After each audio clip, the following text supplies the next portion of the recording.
악한 꾀는 여호와께서 미워하시나 선한 말은 정결하니라. 이익을 탐하는 자는 자기 집을 해롭게 하나 뇌물을 싫어하는 자는 살게 되느니라. 의인의 마음은 대답할 말을 깊이 생각하여도 악인의 입은 악을 쏟느니라. 여호와는 악인을 멀리 하시고 의인의 기도는 들으시느니라. 눈이 밝은 것은 마음을 기쁘게 하고 좋은 기별은 뼈를 윤택하게 하느니라. 생명의 경계를 듣는 귀는 지혜로운 자 가운데 있느니라. 훈계받기를 싫어하는 자는 자기의 영혼을 경히 여김이라. 견책을 달게 받는 자는 지식을 얻느니라. 여호와를 경외하는 것은 지혜의 훈계라. 겸손은 존귀의 앞 길잡이니라. 아멘.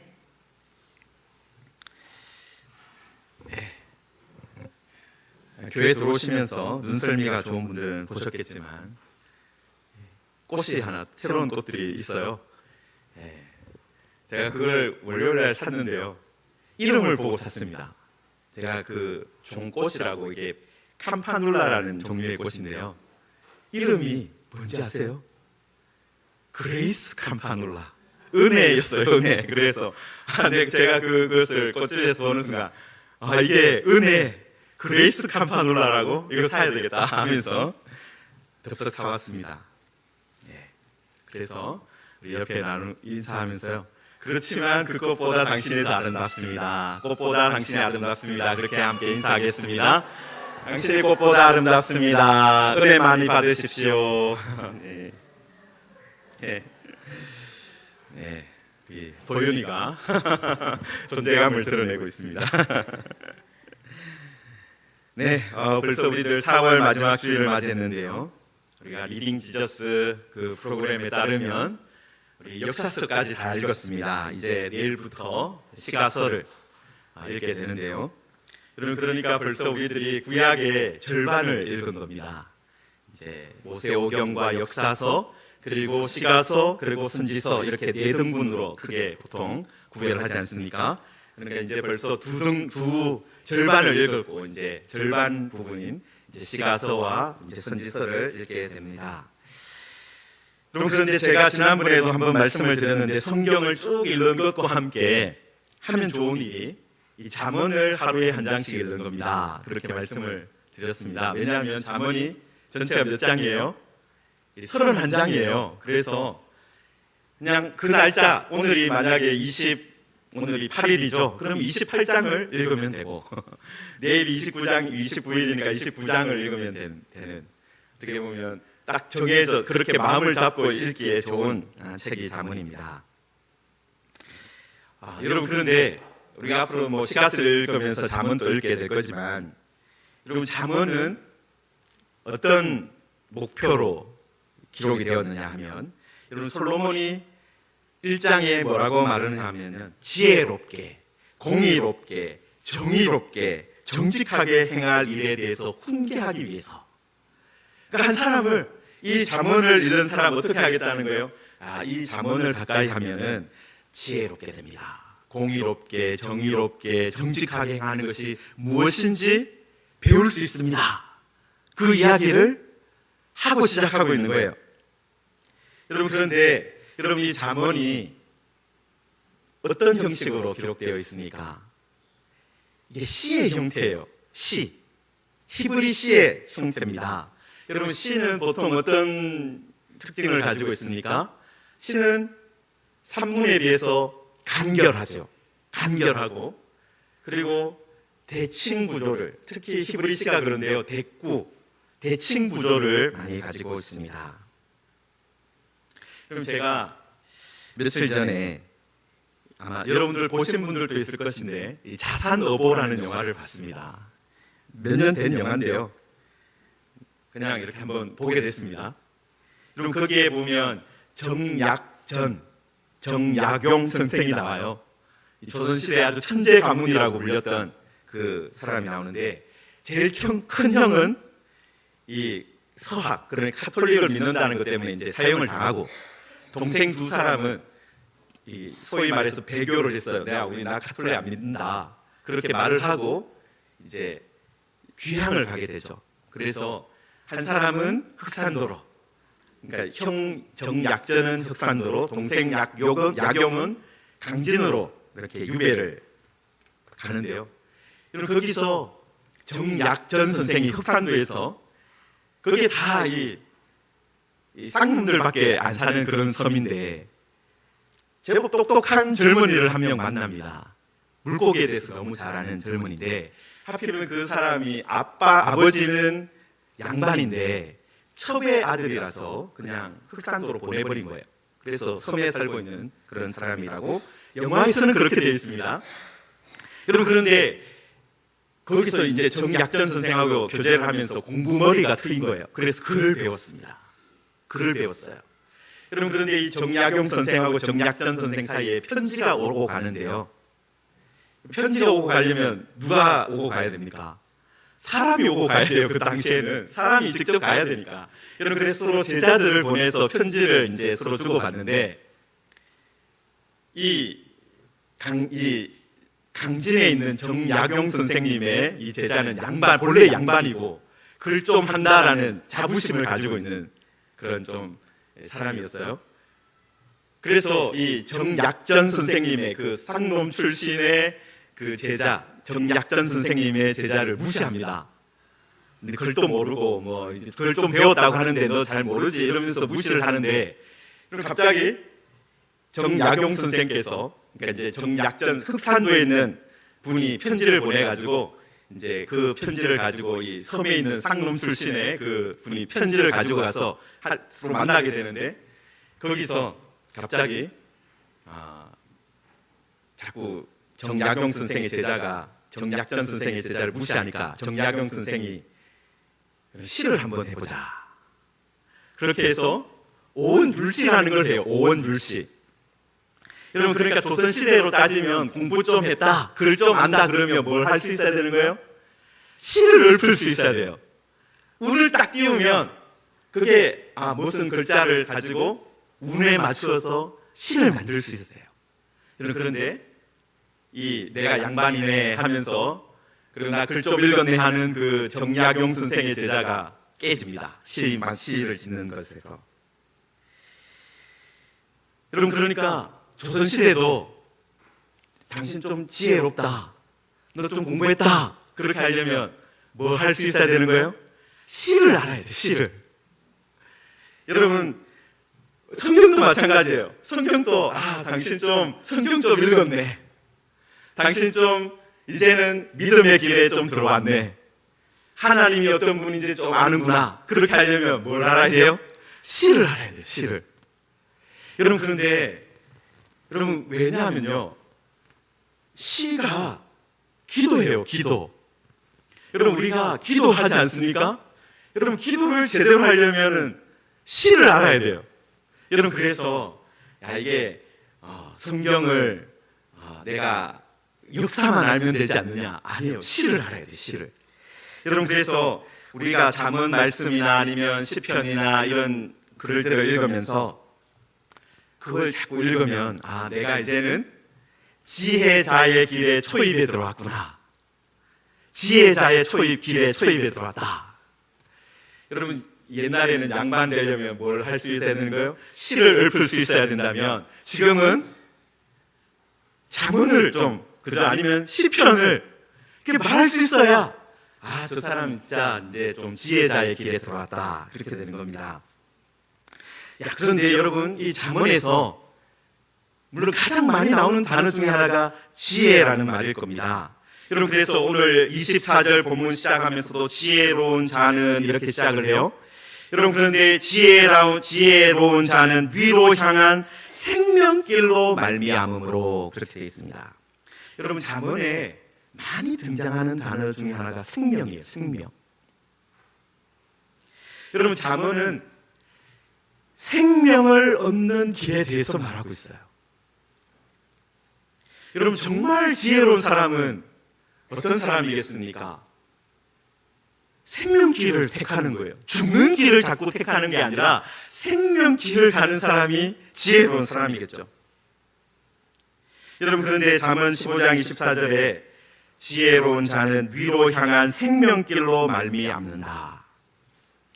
여러분 생명길이 있고 그럼 생명길이 있으면 반대로는 무슨 길이 있겠습니까? 죽음의 길이 있는 거죠. 여러분, 생명길은 위쪽으로 향한 길이다, 위로 향한 길이다. 그러면 죽음의 길은 어디겠습니까? 아래로 향한 길이겠죠. 여러분, 그러면 생명길은 위쪽으로 향한 길이다. 여러분, 위에는 하늘이 있습니다. 그 하늘에 누가 계세요? 하나님이 계신 곳이죠. 그러니까 결국은 위로 향한 길은 하나님을 향해서 연결되어 있다, 그 말을 하고 있는 겁니다. 여러분, 어디와 연결되어 있느냐 하는 게 매우 중요하잖아요. 어디와 연결되어 있느냐에 따라서 그 어떤 지역의 운명이 결정되기도 합니다. 여러분, 본래 경기도 파주가 아주 중요한 곳이었어요. 물론 지금도 중요합니다. 혹시 파주 출신이 분이 계신다면 중요합니다. 여러분, 그런데 지금 파주가 어디하고 연결되어 있어요? 본래는. 여러분, 본래 파주가 개성으로 가는, 그리고 개성을 넘어서 어디까지 올라갑니까? 평양까지 가고, 그 평양을 넘으면 압록강까지 가서 중국으로 가는 그 길의 길목에 있는 거예요. 여러분, 그런데 지금 어떻게 되어 있습니까? 북한하고 그 길이, 북한 때문에 길이 막혀 있어요. 여러분, 만약에 자유로운 통행이 가능하다면 파주가 어떻게 됐겠습니까? 엄청 중요한 곳이 됐을 거예요. 여러분, 지금은 이 북쪽으로 가는 길이 다 막혀 있다 보니까 개발은 지체되고 군인들이 많은 그런 지역이 됐습니다. 여러분, 반대로 우리 교회가 있는 안양은 어떻습니까? 여러분, 동쪽으로는 성남, 판교 연결되어 있고, 서쪽으로는 인천으로 가는 길이 열려 있고, 북쪽으로는 서울로 가는 길이 연결되어 있어요. 여러분, 그래서 안양이 엄청 발달했습니다. 여러분, 제가 예전에 대구 출신이기 때문에 예전에 대구에서 보면은 안양 그러면 그거 어디야? 그랬는데 지금 제가 보기에는 이 대구보다도 이 안양이 더 발달하고 활발한 것 같아요. 여러분, 그래서 어디와 연결되느냐가 중요합니다. 위로 향해 연결되어 있느냐, 아래로 연결되어 있느냐, 그게 생명길이냐, 죽음의 길이냐, 하나님이 계시는 쪽이냐, 아니면은 어둠이 있는 곳이냐, 죽은 자들이 있는 곳이냐, 그게 중요하다라는 거예요. 여러분, 지혜로운 사람은 하나님을 생각하는 사람이고 위쪽으로 걸어가는 사람이다라는 겁니다.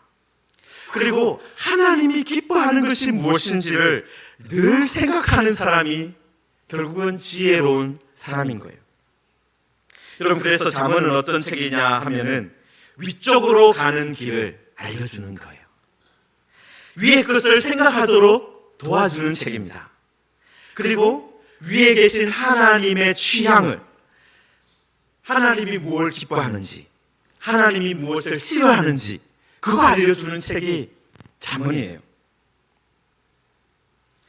여러분, 우리가 모든 것을 다 한 번에 다 볼 수 없지만은 몇 가지를 이 본문을 통해서, 우리 읽은 15장 말씀을 통해 살펴보겠는데요.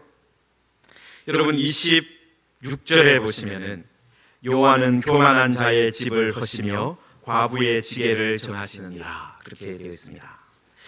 우리가 이 말 보면 무슨 말이야, 우리하고 너무 동떨어진 시대의 말이기 때문에 이게 무슨 의미인지 바로 들어오지 않을 수가 있습니다. 여러분, 그런데 구약 시대에 이스라엘 집들은, 이스라엘의 가문은 무엇을 가지고 있습니까? 하나님이 주신 땅을 가지고 있어요. 하나님이 주신 땅, 하나님이 기업으로 주신 땅을 가지고 있습니다. 여러분, 만약에 제가 갈렙 집안의 후손이에요. 그러면 제가 유다 지파에 속해 있고 갈렙 지파의 집안입니다. 그러면 사람들은 당연히 어떻게 생각하겠습니까? 아, 당신의 땅이 어디에 있겠다? 헤브론에 있겠다. 그렇게 되는 거예요. 아, 당신 땅이 헤브론 근처에 있겠군요. 여러분, 그래서 그 땅을 그 집은요, 이스라엘에서 집은요 땅하고 다 연결되어 있습니다. 땅이 없을 수가 없어요. 왜냐하면 모든 이스라엘 집 사람들이 기업으로 땅을 받았기 때문에요. 여러분, 그런데 언제 한 집이 사라지느냐? 사라질 수도 있는데 언제 사라지느냐 하면은 남자들이 다 죽어버리면 이 땅을 잃어버릴 수가 있어요. 왜냐하면 그 시대, 구약 시대에는 이 남자들을 중심으로 해가지고 땅을 계속해서 이렇게 땅이 내려가고 있는 거예요. 여러분, 그런데 여러분 우리가 잘 아는 룻기에 보시면 엘리멜렉이라는 사람이 나오죠. 이 사람은 땅이 어디에 있는 사람입니까? 베들레헴에 있는 유다 지파인데 베들레헴을 기업으로 받은 사람이에요. 여러분, 그런데 엘리멜렉의 아내인 나오미가 모압에서 돌아오잖아요. 그런데 바로 땅을 회복하지 못합니다. 기업의 땅을 바로 찾지 못해. 왜냐하면 왜 그렇습니까?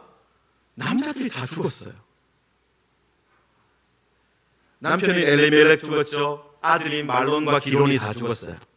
여러분, 그러니까 땅을 달라고 호소할 길이 없는 거예요. 권리를 주장할 수 있는 사람이 없는 겁니다. 여러분, 그런데 그때 유력한 사람인 보아스가 어떻게 합니까? 말론의 아내였던 룻과 결혼하면서 그 엘리멜렉의 이름을 회복시켜줘요. 그래서 엘리멜렉의 땅이 다른 사람에게 가 있는데 그것을 사서 회복시켜 줍니다. 여러분, 그런데 오늘 잠언 말씀에 이 과부의 지게를, 여러분 과부가 되면은 그 당시에는 호소할 길이 없어요.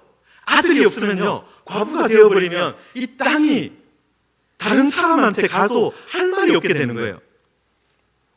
여러분, 그런데 과부의 지게를 정하는 분이 누구라고 말씀하고 있습니까? 여호와가 과부의 지게를 정하신다. 여러분, 그러니까 룻기서에서 보아스는 어떤 일을 한 거예요? 하나님이 하시는 일을 대신해 준 거예요. 여러분, 우리가 성경 인물인 보아스를 기억하는 것은요, 그 사람이 하나님이 하실 일을 대리했기 때문에 그래요. 여러분, 그런데 교만한 자는 어떤 사람이겠습니까? 자기 마음대로 지게를 옮길 수 있다라고 생각하는 거예요. 이거 하나님이, 여러분, 어떤 사람은요, 이거 하나님이 주신 땅이야. 그렇기 때문에 우리 이 지게를 함부로 옮길 수 없어 라는 사람이 있지만, 교만한 사람은 어떤 사람입니까? 내 마음대로 땅을 사고 팔 수 있어. 그렇게 말하는 구약시대, 특히 여러분, 구약시대에 가장 악한 사람이 누굽니까? 여러분, 구약시대 성경에서 가장 악한 사람이라고 평가받는 사람이 누굽니까? 왕 중에 누구예요? 아방이잖아요. 여러분, 아방이 했던 여러 악한 일이 있지만 그 중에 가장 악한 일이 뭐였습니까? 나봇의 포도원을 빼앗은 일이에요.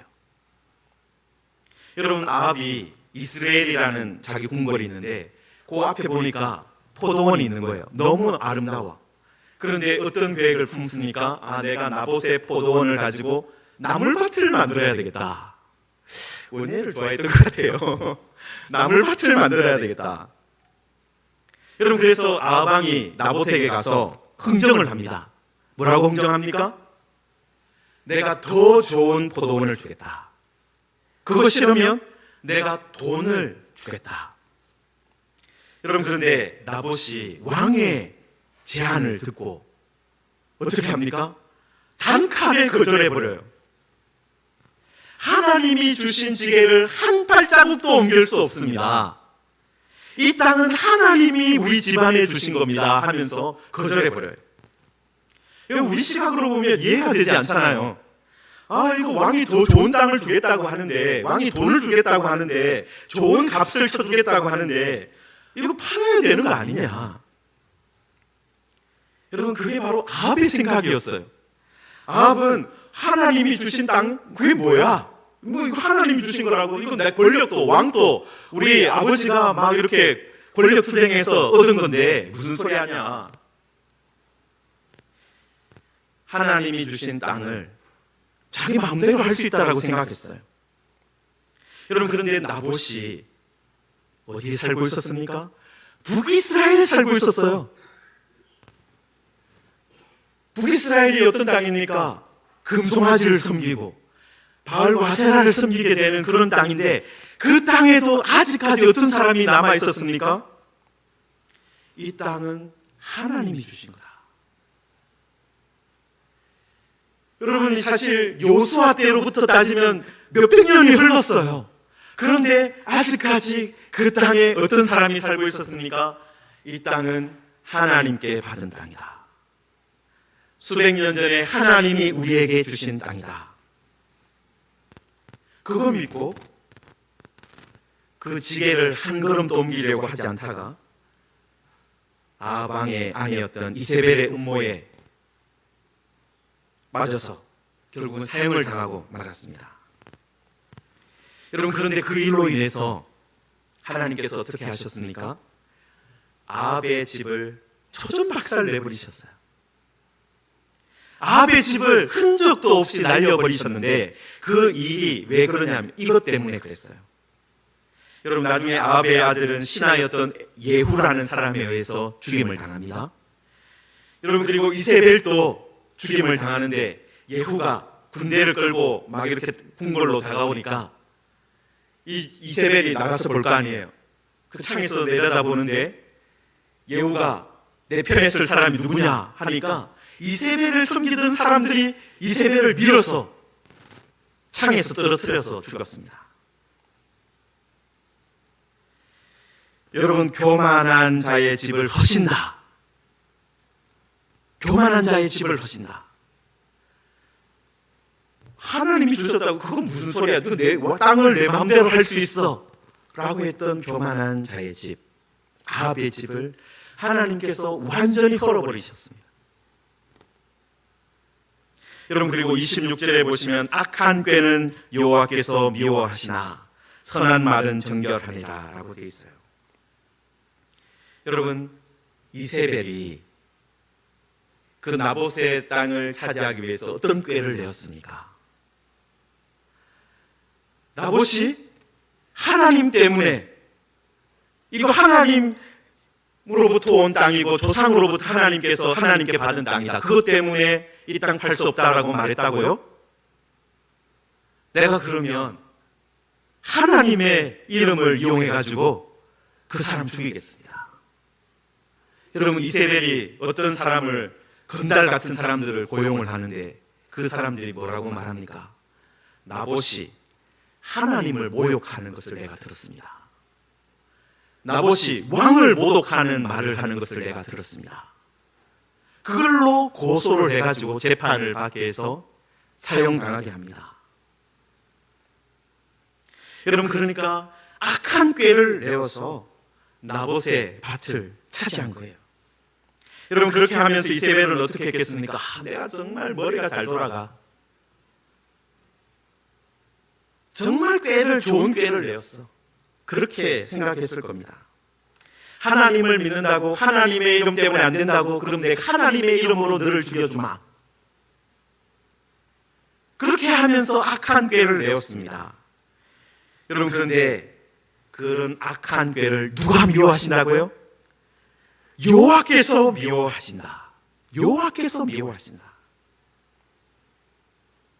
하나님께서 교만한 자의 집을 허시고 악한 꾀를 미워하신다.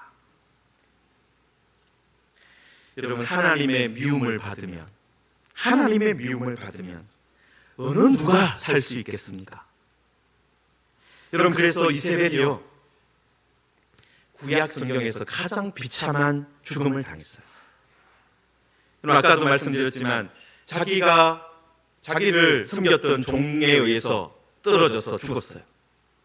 여러분, 그리고 나서 그 다음 장면이 어떻게 됩니까? 그냥 죽은 것으로 끝나는 게 아니라 예후가 말을 타고 있는데 그 말로 밟아버려요. 그리고 그 다음에 예후가 뭐라고 합니까? 이제 정리를 하고 나서, 야, 그래도 이세벨이 왕의 딸인데 다른 이방 나라의 왕의 딸이거든요. 공주니까 장례라도 치러줘라. 그렇게 말을 하는데 사람들이 가서 보니까 뭐만 남아 있습니까? 머리, 해골과 그 다음에 손과 발만 남아 있어요. 어떻게 된 겁니까? 개들이 와서 다 먹어버린 거예요. 가장 비참한 하나님의 미움을 받으면 어떻게 되는가? 악한 꾀를 내면은 어떻게 되는가? 그걸 가장 잘 보여준 것이 이세벨의 처음입니다. 여러분, 그러면 하나님께서 미워하는 것이 악한 꾀라면 그럼 하나님이 기뻐하는 것은 무엇이겠습니까? 하나님이 기뻐하는 것이 무엇이겠습니까? 여러분 29절에 보시면요. 29절에 보시면 여호와는 악인을 멀리하시고 의인의 기도를 들으시느니라. 의인의 기도를 들으시느니라. 여러분 하나님께서 뭘 좋아하시는 거예요? 기도를 좋아하세요. 일단은 하나님께서 기도를 좋아하십니다. 그런데 특히 좋아하시는 것이 가까이 하는, 악인은 멀리하지만 의인의 기도를 들으신다.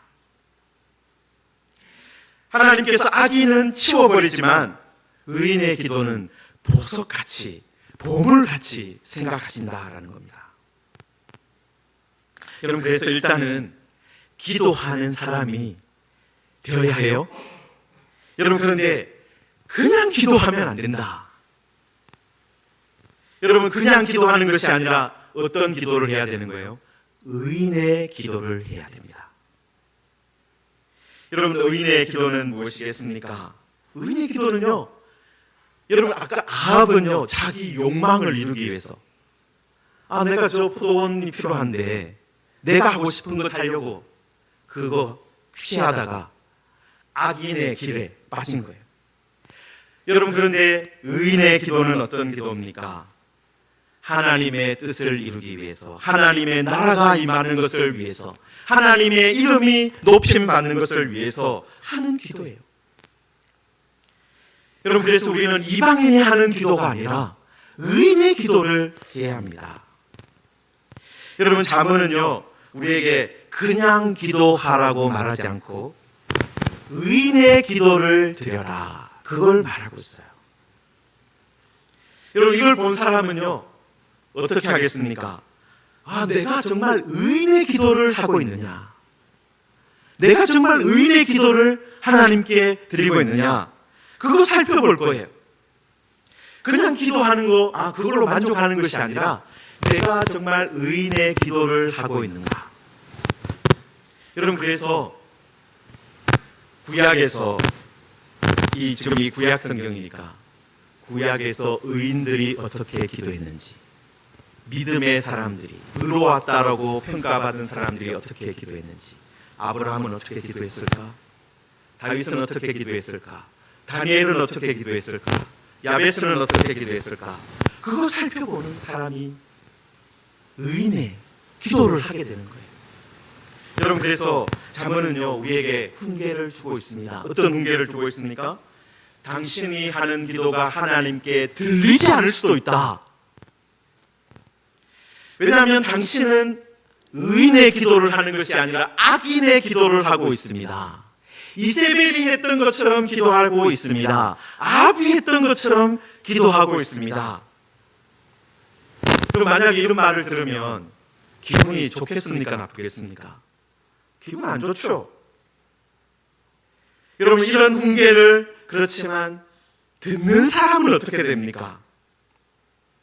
자기의 영혼을 소중히 여기는 사람이 된다, 그렇게 되어 있어요. 여러분, 이 32절에 보시면 훈계 받기를 싫어하는 자는 자기의 영혼을 경히 여기매라, 견책을 달게 받는 자는 지식을 얻는다 라고 되어 있어요. 훈계를, 내가 정말 의인의 기도를 하고 있느냐, 정말 하나님께서 지금 악인은 미워한다 그렇게 말씀하고 있고, 악인을 멀리한다 말씀하고 있고, 그렇게 하나님께서 경고를 하고 계시는데 내가 정말 의인의 기도를 하고 있느냐, 그걸 보면서 견책을 받는 사람, 그 사람은, 훈계를 받는 그것을 좋아하는 사람은 내 영혼을 소중히 여기는 거고요. 그거 소중히 여기지 않고 그냥 무슨 소리 하는 거야, 난 내 마음대로 살 거야, 나 아합처럼, 이세벨처럼 하고 싶은 대로 살 거야. 그렇게 하는 사람은 자기의 영혼을 경히 여기는 사람이다. 지혜를 얻는 것이 아니라 지혜를 얻지 못한 어리석은 사람이다. 그렇게 말씀하고 있는 거예요. 여러분, 그래서 누군가가 나의 기도를 점검하면서 이 기도가 정말 이방인의 기도인가 아니면 의인의 기도인가, 그거를 살펴보는 사람은 어떤 사람입니까? 위로 향한 생명길로 가는 사람이에요. 자기의 영혼을 정말 소중히 여기는 사람입니다. 여러분, 마지막 33절로 말씀을 정리하겠습니다. 같이 한번 읽을까요? 여호와를 경외하는 것은 지혜의 훈계라, 겸손은 존귀의 앞잡이니라, 길잡이니라. 여러분, 우리는 하나님이 계시다라는 것을 믿어야 합니다. 그리고 하나님이 기뻐하는 것이 있다. 하나님과 연결된 방향이 있다. 그것을 알아야 합니다. 여러분, 하나님을 기뻐하는 방향, 하나님이 기뻐하시는 방향, 그것이 생명의 길이고 지혜의 길입니다. 여러분, 하나님을 경외한다, 하나님을 두려워한다. 하나님이 계시기 때문에 하나님을 두려워하는 거잖아요. 여러분, 아합은 하나님을 두려워하지 않았습니다. 이거 하나님이 주신 땅이라고 무슨 소리 하냐, 내가 이스라엘의 왕인데 이것도 내 마음대로 못한단 말이냐. 그게 아합의 마음이었어요. 하나님을 경외하는 마음이 결여되어 있었어요. 여러분, 하나님을 경외하는 사람이 지혜로운 길, 생명의 길을 가게 됩니다. 여러분, 그 하나님 앞에서 겸손한 사람이 존귀한 사람이 되는 거예요. 여러분, 지금은 우리가 어떻게 평가합니까? 아합을 보면서 내가 아합처럼 돼야 되겠다, 내가 이세벨처럼 돼야 되겠다 하는 사람 한 사람도 없습니다. 여러분, 그렇지만 나봇은 어떻게 보면 모든 순교자들의 모범이 되었어요. 구약시대에 이스라엘 땅에, 그것도 북이스라엘 땅에 금송아지를 섬기고 바알과 아세라를 섬기는 그곳에서도 나봇과 같은 사람이 있었구나. 그때도 하나님의 말씀이라면 내가 지게를 한 걸음도 옮길 수 없습니다 라고 말하는, 끝까지 말씀을 지키는 사람이 있었구나. 여러분, 나봇은 천국에 있습니다. 나봇은 죽었지만 지금도 살아 있습니다. 지금도 우리에게 위로 향한 길이 여기다라고 말해주는 사람이 되었습니다. 여러분, 하나님을 믿는 사람은요, 그냥 막 살면 안 됩니다. 어떻게 살아야 됩니까? 지혜의 길을 걸어가야 됩니다. 어떻게 하는 것이 하나님이 기뻐하는 길인지 살펴보며 살아야 합니다. 여러분, 우리들이 성경을 읽으면서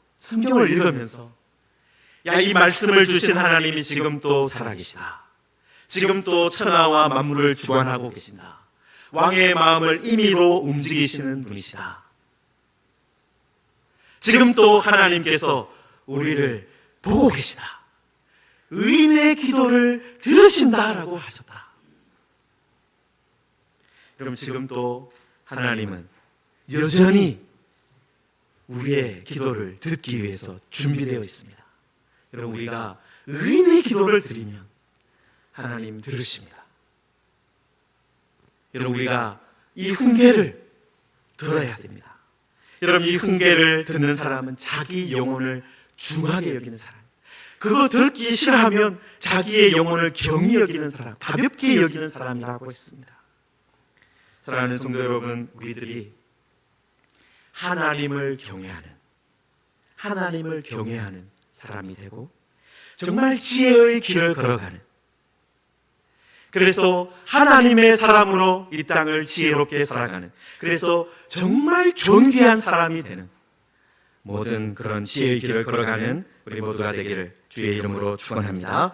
기도하겠습니다. 이 시간 우리 함께 말씀을 붙들고 기도하겠습니다. 하나님, 우리가 걸어가는 길이 위로 연결되어 있기를 원합니다. 위에 계신 하나님께 연결되어 있기를 원합니다. 하나님의 말씀을 들어도, 하나님의 훈계를 들어도 변하지 않는 어리석은 사람이 아니라 듣고 하나님을 경외하고 하나님이 기뻐하는 것이 무엇인지를 살펴보는 그런 지혜로운 사람 되게 하여 주옵소서. 하나님, 그 지혜의 길을 걸어갈 수 있도록 이번 한 주간 하나님 인도해 주시고, 우리가 이번 주에 욥기를 읽을 때 하나님, 우리들 정말 지혜의 길이 무엇인지를 발견할 수 있게 해 주옵소서. 우리의 기도가 의인의 기도가 되게 하여 주옵소서. 하나님 앞에서 겸손하여 정말 존귀한 사람 되게 하여 주옵소서. 우리들 이 말씀 붙들고 함께 기도하겠습니다. 하나님 아버지, 은혜를 감사합니다. 오늘 우리가 잠언 말씀을 보았습니다. 하나님, 우리들 정말 지혜로운 사람이 어떤 사람인지, 하나님 정말 하나님께서 기뻐하는 것이 어떤 것인지 우리들 함께 살펴보았습니다. 하나님, 우리들 나봇처럼 하나님의 말씀을 끝까지 붙드는 사람 되게 하여 주옵소서. 하나님, 존귀한 이름을 얻을 수 있도록 하나님 우리를 붙들어 주시옵소서. 하나님, 우리 무지개 교회 모든 성도들이 하나님 자기의 취향과 자기의 기쁨을 쫓아가는 것이 아니라 하나님의 취향을, 하나님이 기뻐하시는 것이 무엇인지를 살펴보는 사람이 되게 하여 주옵소서. 하나님 아버지, 오늘 잠언 말씀을 통해서 우리 앞에 생명의 길과 죽음의 길이 놓여 있으며 우리들이 생명의 길을, 위로 향한 길을 선택해야 함을 우리들 보았습니다. 하나님, 우리의 인생의 길을 걸어갈 때 정말 여호와를 경외하는 사람 되기를 원합니다. 내 마음대로, 내 욕심대로, 내 욕망대로 살아가는 것이 아니라 하나님이 기뻐하는 것이 무엇인지를 살펴보는 사람 되게 하여 주옵소서. 하나님, 그래서 우리 한 걸음을 옮길 때마다 기도하며 의인의 기도를 드리며 살게 하여 주시고, 그래서 하나님이 들으시는 기도를 하는 사람, 그래서 하나님을 경외하는 사람, 정말 지혜로운 사람, 그래서 하나님께서 존귀하게 해주시는 사람 되게 하여 주옵소서. 예수님의 이름으로